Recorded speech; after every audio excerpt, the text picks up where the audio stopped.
How to automate lead enrichment from LinkedIn RPS.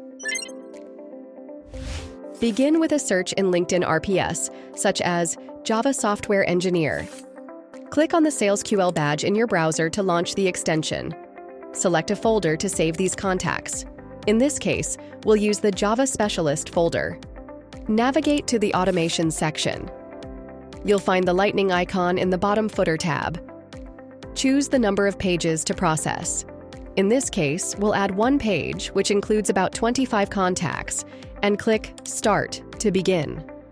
Wait for the extension to complete the automation. Once the process finishes, click See Contacts to open the folder directly in your SalesQL dashboard. View enriched details like emails, phone numbers, and more.